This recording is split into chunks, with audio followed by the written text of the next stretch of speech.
On today's show, it was somewhat of a carbon copy in Houston of what we saw in Minnesota, with the Clippers putting up a very valiant effort, but could not come up with the win in crunch time yet again. What went wrong, and what's been the problem with these crunch time games for the Clippers? Going to be talking about it all on today's Locked On Clippers.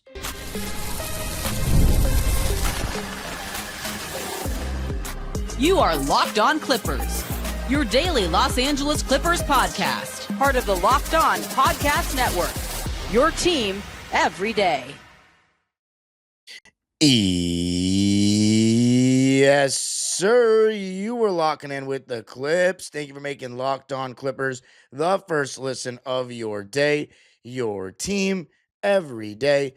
I'm your host, Darian Vaziri, born and raised in LA, been a Clipper fan for 21 years, been covering the team on my own YouTube channel, Dime Dropper, for 6, and 4 right here on the Locked On Podcast Network. Your team every day. Make sure you subscribe and hit the notification bell so you know every single time we post a video on YouTube, on the road to 8,000 subscribers before the end of 2025. And of course, you can listen wherever you get your podcasts. This episode is brought to you by FanDuel, America's #1 sports book. So if you want to be right in the middle of the action this season, visit FanDuel.com. Also, nothing. All right, so the Clippers playing against the Houston Rockets, blowing another game in the clutch. Going to be talking about that and why it seems like we cannot win close games, and then what we needed from our stars and our bench. So let's just get into it right now. By the way, I want to apologize for this episode being released a little bit later in the day. This was the first week of my school season, and I've just been so, I'm very invested in my kids. I'm very invested in trying to win, so I do everything in my power to help us win. If that means watching film extensively, if that means being with them, practicing with them, that's what I do. So I apologize. I think I've been better about releasing episodes on time, but I apologize for this one. I just needed some sleep. I wasn't sleeping at all, so sorry, guys. But anyway, this was a tough loss. It was a Houston Rockets team at the end of our 5-game road trip. And by the way, we finished our road trip 1-4 after going 2-5 in our 7-game roadie. So all in all, we're 3-12 on the road right now. We lost this game 115-113 to the Houston Rockets, who are one of the better teams in the league right now. But the crazy part is we looked really good again for a large majority of the game, just like Minnesota, which before I get into any sort of clutch time woes, I just want to say, if we continue to play like this against worse teams, we're going to get some wins again. Like, I really do believe that if we want to just look at a positive, if we play like this against worse teams, we're going to get some wins, because Minnesota and Houston on the road, those are two of the tougher games you can get on your schedule in the Western Conference. So I really do believe that, starting with the game against Memphis on the 15th, on Wednesday. That's Monday. On Monday, we can get the job done. We can get back to winning ways. So let's see if that happens. Now, when we look at the game against Houston, I want to share a statistic first off. As of last night's loss, 115-113, the LA Clippers, your LA Clippers, are now tied with the Pelicans with the worst record in clutch time games this season at 2-10. Now, what is defined as a clutch time game is within 5 points with 5 minutes to go. And we're 2-10. What do I think the problem is? Well, I'll be honest with you.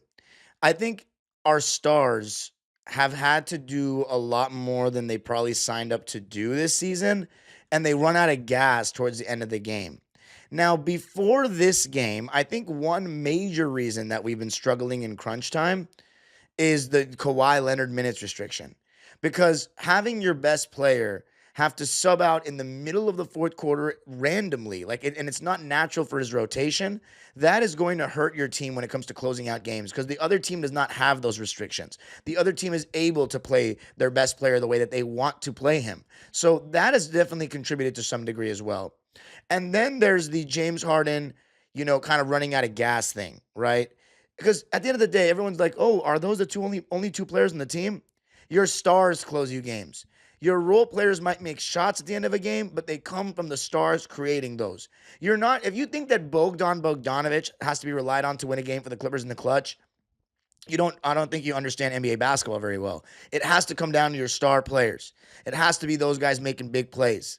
Now, you might argue Kevin Durant wasn't that great yesterday, but Şengün was pretty good in the fourth. And then Amen Thompson is a star in the making. We don't have a player like that. So you can argue he's a role player for Houston, but he's not really. If you look at the role that Amen Thompson plays for that team, it's not really a role player type of thing. It's like a budding star kind of deal. So we really struggle in clutch time games, and this was no different. And when you just look at the fourth quarter stats, which I want to take a look at right now, you'll see some of what I'm saying. And like, I'm not, it's not even about blaming Kawhi and James Harden. There's definitely other guys that we have to talk about that just didn't do their part. Because I thought James and Kawhi had pretty good games. But in the fourth quarter, I just want to give an example. James Harden had 7 points. The only thing I'll fault James Harden for in the fourth quarter was there was one possession where he didn't box out. I think 1 or 2 at least. And then, if I'm not mistaken, he might have airballed a 3, but I could be wrong. Now, he hit a 4-point play that was absolutely huge, right? 4-point play that was absolutely huge, that gave us a little bit of momentum when things weren't really going our way. So that really changed the game. And that was to make it 90-92. But with the score tied at 101, James had a good look at a mid-range, and he missed it, which that was one of his only 2 misses in the fourth, which I thought was a really good shot. And then when we were down 105-110, that's the one that Harden airballed when he shot it from way deep. But overall, I honestly think that James Harden wasn't too bad in the fourth quarter. He gave us 7 points. Kawhi Leonard also gave us 7 points, but he was 3 for 10 and 0 for 4 from 3 in the fourth. We also turned the ball over 4 times in the fourth. 1 by Kawhi, 1 by James, 1 by Nico, and 1 by Kobe Sanders. And the Kobe Sanders one led to a bucket, which did not get the fourth quarter started off in a good fashion. But you know what I noticed with Kawhi? And the one good thing I'll say is the minutes restriction was lifted. He played 41 minutes in this game, which was his most in the season. He played even more than James Harden in this game, who played 40 minutes. But Kawhi ran out of legs. A lot of his shots were short at the end of the game. And what a crazy ending to the game. James Harden ties the game on a 3. Then Harden, Nico, and Chris Dunn did not box out. And he finished the layup.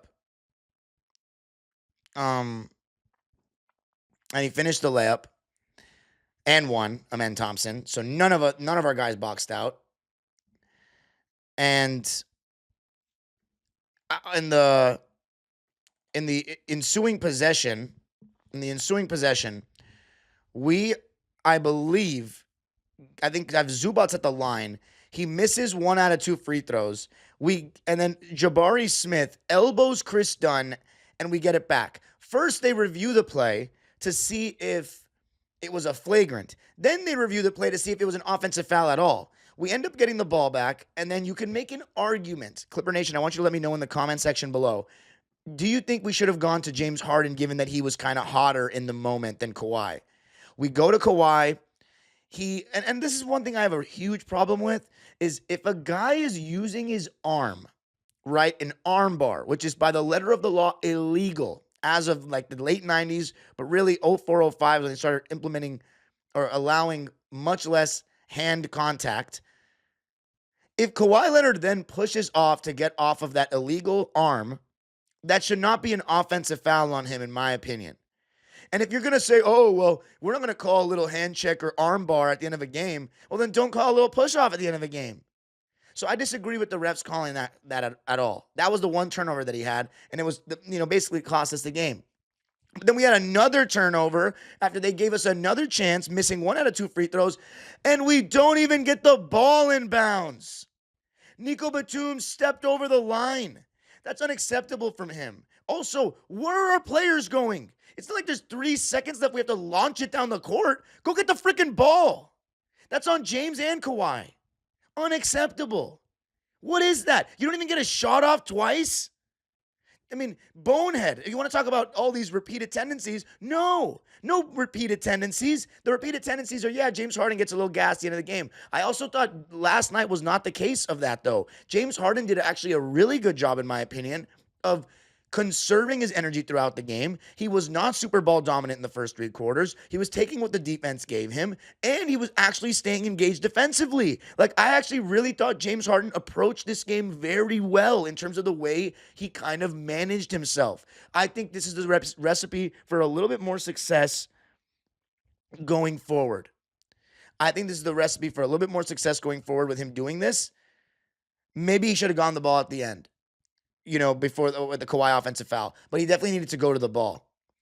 But these are just boneheaded things. You know what I'm saying? These are just boneheaded things. So anyway, we blew the game. 115 to 113. We got outscored 35-31 in the fourth. We didn't start the fourth quarter well at all. And by the way, the Rockets, it's not just that we're bad in the clutch. They're first in points in the fourth quarter and point difference in the fourth quarter on the season in the NBA. And they went on a little run to start the quarter as well by going up 85-82. I think it was like a quick 5-0 run. And then we subbed Kobe Sanders out for James Harden immediately. But yeah, Kawhi Leonard, he got a little bit fatigued. That's all I can say. And you need your stars to close. We need a little bit better from Kawhi. But again, he hasn't played a whole fourth quarter all season long. So this was like a good stepping stone for him, like to hopefully get back into getting used to playing the whole fourth. Because right now, our lack of depth has really hurt us. And that's what I'm going to be talking about next.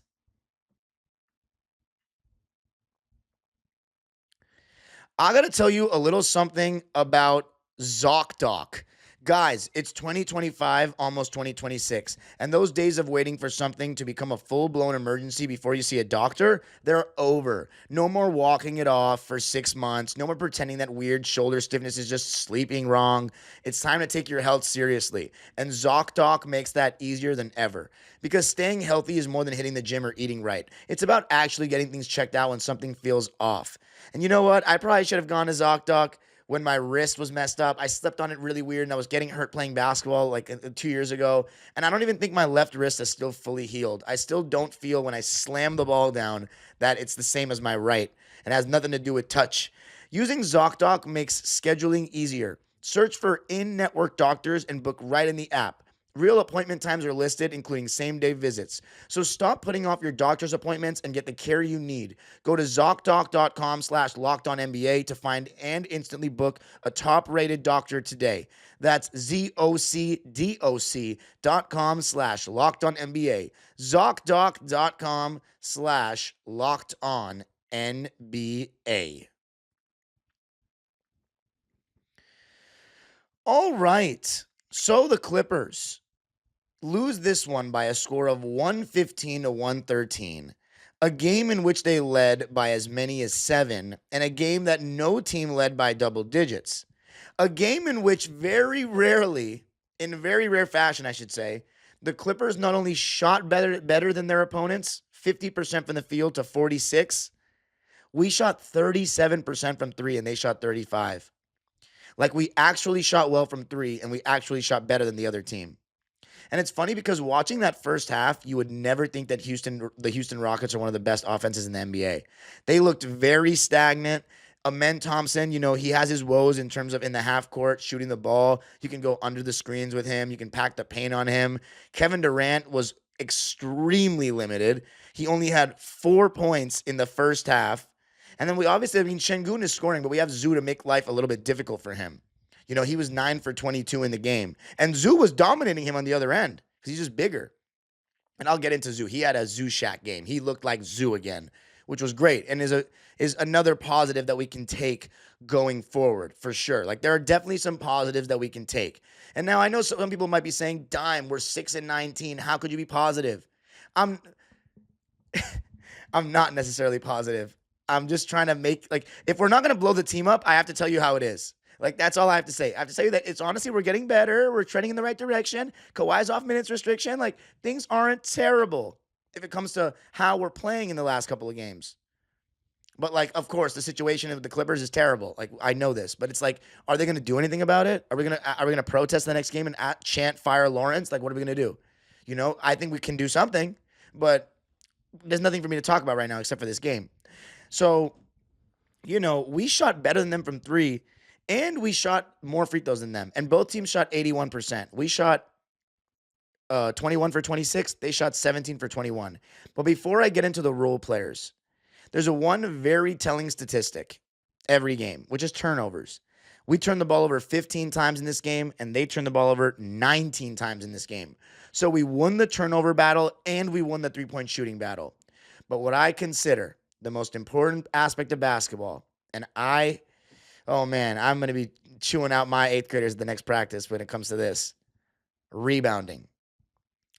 The Clippers, and I know, Houston's whole MO is to crash the offensive glass. They have Josh Okogie and Amen Thompson, who are super athletic, that crash the glass, and they play 2 bigs at once with Steven Adams and Alperen Şengün.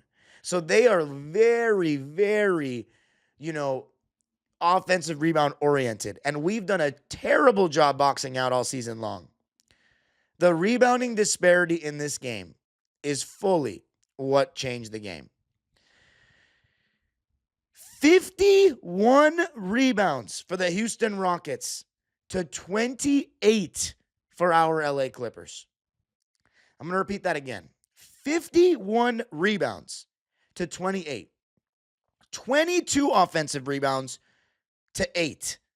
They almost had more offensive rebounds than we had total rebounds. We had 28 total rebounds, and they had 22 offensive rebounds. That's the game. You can talk about, Kawhi, was 3 for 10 in the fourth. We didn't get enough help. No. Rebounding. No player on the Clippers even had 10. Jabari Smith had 10. Alperen Şengün had 15. Amen Thompson had 9. Steven Adams had 6. There's really no excuse. We don't box out, and that's not the sign of a serious basketball team. That's all I have to say about it. We do not box out, and that's not the sign of a serious basketball team at any level. And I get it. In the NBA, you don't have to box out a ton. There's a lot of long misses. Guys just get back on D to get back in transition. But not the Rockets.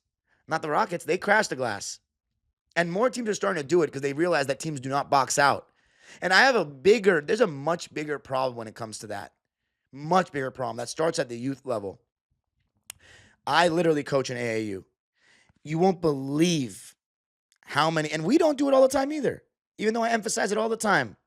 You won't believe how many teams don't box out at all. You won't even believe it.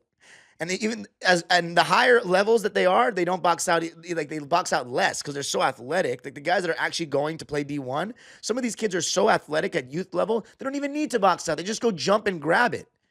But then you get these one and dones that only play 1 year of structured basketball. And in high school, I was watching a high school game the other day, and there was 2 D1 players in it, right? These dudes are dunking on fools. So you think they got to box out at that level when they're playing against normal kids? No, they're freaks. And then you play 1 year of college. These guys don't know how to box out. Steve Kerr, I shouldn't say don't know, but they don't do it. It's not an emphasis. There's no emphasis on it. So I'm not trying to shoot them bail, but it's a league-wide issue. And we're less athletic than other teams, and we're old. So we're going to get punished. But it's unacceptable from a seriousness perspective. If you want to win games, you should know that the Rockets are going to crash the offensive glass. And I know that they talked about it. They're not stupid. But we just don't do the little things well. We don't do it to win games. There's very fine margins right now. And then let's talk about our role players who just haven't given us enough. We got 22 plus points from our big 3, 22 from Harden, 33 from Zoo. 33 and 24 from Kawhi. And as you guessed, this was the first. Zoo had another 33-point game against Cleveland. But I think this game he played even better. He was 13 for 14 from the field. 7 rebounds, 1 assist, 2 blocks. Although in that game he did have 18 rebounds, but we lost by a lot. This one we were right there. And I think that matters for something. And he went up against Şengün. He went up against Mobley in that game. So it's weird. He's been playing really well against these other centers that are considered better than him to some degree. But he's just got to be better in general. He's got to be more consistent. Last game I was like, he was okay. Then the game before that I said he didn't do enough. Then the game before that he was great. We need consistency from Zoo. But I'll talk about him later. 33 points on 13 for 14 shooting. That was amazing. Kawhi and James weren't necessarily extremely efficient, but they gave you 22 plus points between the 3 of them. The rest of the team collectively scored 34 points. That's not going to get it done. I get it. No Chris Paul. He was a disaster. And then no Bradley Beal, injured the whole season. No Derek Jones Jr. But we got Bogey back, and he gave us 10 points, which you'll live with. I mean, I think Bogey did his job. 10 points, 5 rebounds, 2 assists, 1 steal, and no turnovers. On 50% shooting, 2 for 4, 2 for 3 from downtown, and made all 4 of his free throws. Gave us a little lift in that second quarter when they made a run, and they went up by 9, I believe, in the early second. Yeah, they went on a 9-0 run to start the second quarter. And then we went on a 10-2 run in response, and Bogey had 5 points. I think you got enough from Bogey. But you're getting 0 points between Brook Lopez and Kobe Sanders. One is too old. One is a little inexperienced. And as I said with Kobe Sanders, like, he is good. I've said that he, belongs in the rotation just given how shorthanded we are. But if we're talking about a team that's here to support James, Kawhi, and Zoo right now, Kobe Sanders might not be a rotation piece for a team of that level. He's still going through his trials and tribulations. He's still learning how to play NBA basketball. And again, there are very few young players, definitely not second round picks usually, that can just come into a win now situation and break into the rotation. Kobe Sanders didn't even get a shot off. He had 1 assist, 2 turnovers, and was a minus 12 in 9 minutes. I'm not going to sit here and slander the kid a whole lot, but his minutes weren't great yesterday. He had a big turnover in the fourth quarter, but he's being asked to play a role that he just didn't think he was going to play this season. So I'm not going to be too harsh on him. Brook Lopez, on the other hand, he had 1 nice block, but besides that, he did nothing good. He got 1 steal. He missed his only shot. He had 0 points. He had 0 rebounds in 13 minutes. He got a technical foul from the bench. He's been a disaster so far. He can't slide his feet. He doesn't box out. He's not consistent scoring the basketball. He's been a huge disappointment. I think it might be time to try Yannick. I think he might as well be time. I know he's in the same boat as Kobe Sanders where, we don't expect it, but we don't really have a choice. We're not really getting contributions from other guys. Nico had 6 points. That's basically, and he closed the game. That's what you're going to get from him. He had 2 bad turnovers, though. One where it was in a horn set where he got the ball at the elbow and then they poked it from behind. He had no idea anybody was coming behind him. And then there was one time he didn't. And Nico's not boxing out enough either. There was one time he was guarding Reed Shepherd. He shot a floater, and then Nico just kind of left the play and didn't even get the rebound. And then Reed got his own miss. So that was bad. He was 2 for 5 from the field, and all his shots were threes, 6 points. And then Chris Dunn, people were, getting on him on Twitter because of his lack of offense, but he had 9 points and 6 assists on 3 for 7 shooting, and all his shots were threes. He gave us 3 threes, and I get it from a spacing perspective, but he was pretty good knocking down shots yesterday. I don't think he was really at fault. Now, John Collins, only 9 points, 0 rebounds, 0 for 3 from 3, can't make a damn open corner 3 to save his life right now? That's a problem in 24 minutes. 2 assists, 2 turnovers, so he turned the ball over again.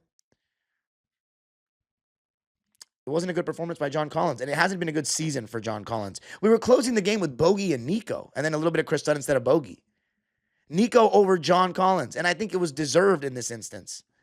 So we just aren't getting enough from our other guys, and that's putting a lot more on our stars. But coming up, going to be talking about our stars and if they could have done anything different and what we're going to need from them to win some games given the lack of support they really have right now. I got to tell you a little something about Quo.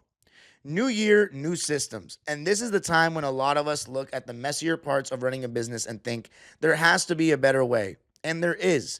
Today's episode is brought to you by Quo, spelled Quo, the smarter way to run your business communications. If you're ready to make your workday smoother and keep customers connected without the headaches, Quo makes upgrading your setup easier than ever. A streamlined system makes such a big difference when communicating with customers. Having calls, texts, and voicemails in one clean view keeps everything organized and helps you stay responsive. Being able to share one team number makes it so much easier to make sure nothing gets missed. The AI summaries and call logging can feel like having an assistant keeping track of every detail. Make this the year where no opportunity and no customer slips away. Try Quo for free, plus get 20% off your first 6 months when you go to quo.com/LockedOnNBA. That's QUO.com/LockedOnNBA. Quo, no missed calls, no missed customers. I got to tell you a little something about FanDuel. NFL Sundays move fast. One big play, and suddenly everything feels different. That's what makes live betting with FanDuel so exciting. You're not just watching the game, you're reacting to it in real time. With FanDuel, you can place bets as the action unfolds. Every drive, every momentum swing, every highlight moment. Live betting is best when the game starts to shift. A receiver gets hot, a defense tightens up, or the momentum flips after a turnover. FanDuel lets you jump into the moment. So if you want to be right in the middle of the action this season, visit fanduel.com and place your NFL live bets all season long. FanDuel, the game moves fast, and so can you.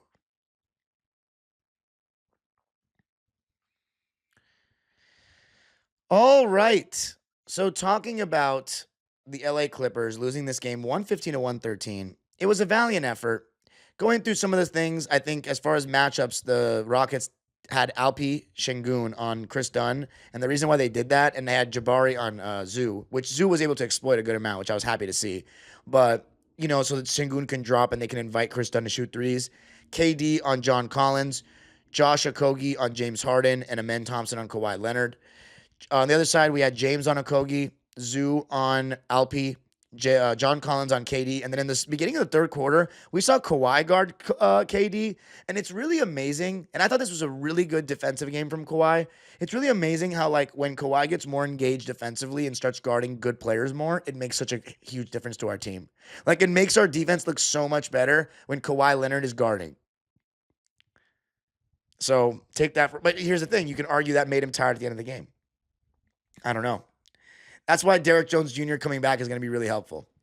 But anyway, then, by the way, so part of the reason why James Harden was a little quieter in the first couple of quarters is because Okogie was denying James the ball whenever he passed it up. And James was doing a pretty good job of kind of just letting us play 4-on-4. But yeah, we turned it over early. The Rockets' length and athleticism was causing us issues. They were up 9-2.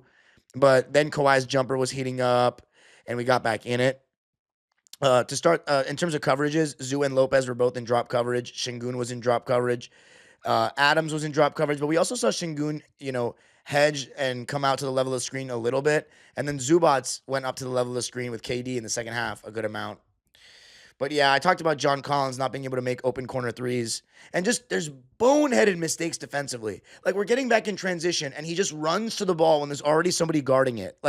It's been very consistent that John Collins makes these brain-dead defensive plays. And I'm really rooting for John Collins, because I look like a fool with how badly this trade has gone so far. But again, we thought Collins plus Beal would supplement Norman Powell, and we were wrong about that. So, John Collins, can he get out of his shooting slump? I mean, that would make such a difference to our team right now. It would make such a difference. I really promise you it would. So instead of the rotation that we've been using recently, which was take Zubac out midway through the first quarter and go with John Collins at the 5, we didn't do that this game. We just kept Zoo in late in the quarter, and then we took him out for Brook Lopez towards the end of the first. But the Rockets' 2-big lineup was causing us some issues on the glass because we don't have a second big, and then Lopez doesn't rebound. So that was causing him some problems. But at the end of the first quarter, we were tied at 29 because we forced some turnovers for them, and we hit 5 threes. So I was just thinking to myself, if we can rebound and continue to make shots, we have a chance. We continued to make shots, but we didn't continue to rebound. As I mentioned, they went on a run to start the second. Nico, I thought, had some rough minutes there. And then we bounced back, led by Bogey and a little bit of Chris Dunn, who hit 2 threes. And then we had some good on-ball defensive moments from Kawhi. Zoo was finishing really strong around the rim. We went on a 12-3 run to take the lead. And we started limiting our turnovers in that second quarter. So as I said, second quarter, we outscored them 25-22. We were up by 3 going into the half, and we've been really good in first halves recently, a lot of the season in all actuality, but the second half, we are awful. So all I kept saying was, if you just rebound and continue to knock down shots and our stars perform, we'll be good to go. And in the third quarter, Zoo was super aggressive. Kawhi was aggressive on both ends. John Collins got 5 fast break points that were all off of Kawhi Leonard, good defensive plays. And Kawhi even guarded Şengün at times on switches, and he held his own. But KD started catching fire in the third. He had 13 points. I mean, you're not going to keep him at bay the whole game. If you keep Kevin Durant to 16 points on 5 for 14 shooting and 5 turnovers, I think you've done your job there. But Jabari Smith had 18, 10, and 4. And then Şengün had 22, 15, and 5. And then Amen had 29 and 8. And then Aaron Holiday made 4 threes off the bench with 13 points. And Reed Shepherd had 10 points off the bench. So they got a lot of contributions. And if you're wondering, you can't blame the Clippers stars when the Rockets stars aren't really that good and the other guys are performing. Here's the difference between the Rockets and the Clippers. Their supporting cast is just better than ours. Their team is just better than ours. That's the facts. So, cry to Lawrence Frank, not me. That's the truth. That doesn't mean we can't win a game against them, though, which we almost did. But yeah, and then in the third quarter, as I mentioned, they outscored us 29-28. So we went into the fourth quarter with a 2-point lead. And all I was thinking to myself was, if we could just be better on the glass and the stars look good and there's no minutes restriction, we can win this game. And I mentioned basically everything after that. Oh, man. After the game, Ty Lue, they said that the Clippers did not make him available for post-game media, but then the Clipper beat writers all said that there were no road media there. But then the Rockets media said that they went into a room and he just wasn't there. So take that for what it's worth. I don't know. Yeah, 16 bench points, though, is not going to get it done when they had 31 bench points. As far as our starters, I mentioned Chris Dunn, 3 for 7 from the field, and all his shots were threes. He had 9 points, 1 rebound, 6 assists, 2 steals, 3 turnovers, though, which is way too many for him. John Collins had 9 points, 0 rebounds, which is despicable, 2 assists, 2 steals, and 2 turnovers on 3 for 7 shooting. Was 3 for 4 from 2, 0 for 3 from deep, and made all 3 of his free throws. Kawhi Leonard had 24 points, 9 rebounds, which you love to see, 4 assists, 5 steals, and a block. So I told you, his defense was great. Only 1 turnover. So all that sounds amazing, but he was 9 for 22 from the field and 3 for 10 from 3. Now, I know what you're wondering. Do we really need Kawhi to be, great in every category and play good defense and score 30 points and shoot efficiently? Do we really need that to win one game? On the road against Houston, you might, because our supporting cast is not good enough to make up for it. I've been saying we need 30 points from Kawhi every night to win games, because that's how desperate this team is right now. So for me, Kawhi still didn't do enough. You can do, he was the second or third least to blame. Sure, I don't care. We lost. So everybody is to blame to some degree. Except for me, honestly, Zubac in this game, I don't really have anything for him.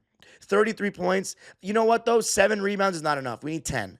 If you're going to play 35 minutes, we need 10 rebounds. So blame him a little bit. 33 points, 7 rebounds. Also, if you could give us 1 more free throw, that could have helped. 7 for 11 from the foul line. But if he can play like that consistently, it's all that matters. And we got to look for him more. I like that we looked for him against Jabari. 1 steal, 2 blocks for him, 1 assist, 1 turnover. And then James Harden, 22 points, 3 rebounds, 7 dimes, 3 steals, 4 turnovers, however, and was 7 for 18 from the field, 4 for 10 from 3, and 4 of 5 from the free throw line. Again, when the majority of his shots were threes, I'm not a huge fan of that. He did shoot 40%, though, so that was good. He was 3 for 8 from 2. Just not the most efficient game. Kawhi and James combined for 16 for 40 from the field. So, 16 for 40 from the field. It's 40%, which is not great. But we'll see. We got Memphis next. So hopefully we can bounce back, and we're back home. I'm just very curious to see what the turnout is, what the atmosphere is like, and if anybody's trying to say anything. But I'll be recording the fans' thoughts for sure. 6-19, Clipper Nation. I mean, Jesus. I don't even know what to say. But hey, there's always next game, right? You can follow me on Twitter and Instagram at DimeDropperPod. Subscribe to my own YouTube channel, Dime Dropper, for even more LA Clipper, LA Sports, and NBA content. And Locked On Clippers is free and available wherever you get your podcasts, including YouTube. Let me know what you thought. And I got something to announce as well about the Everydayer Club. Thanks for tuning in to Locked On Clippers. Make sure you subscribe and follow Locked On Clippers so you get all the latest episodes. You can find us on Twitter at Locked On Clips. And, of course, YouTube is the place to be. Did Locked On Clippers make your Spotify Wrapped? I saw some people sending me it. Prove it on social media to secure a free month of our brand new Everydayer Club. Just tag our national Locked On Podcast Network account on any social platform. So not Locked On Clippers. There's no Instagram. Locked On Podcast Network account on any social media platform, and we'll drop you a code. Be one of the first to join the Everydayer Club to get your favorite show ad-free and exclusive access to the members-only Discord channel. For those of you on video, we send you to the first ever 24/7 national NBA YouTube channel. On audio, make sure you listen. Make sure you make your second listen NBA Game Night on Locked On NBA. The age-old proverb continues, go Clippers.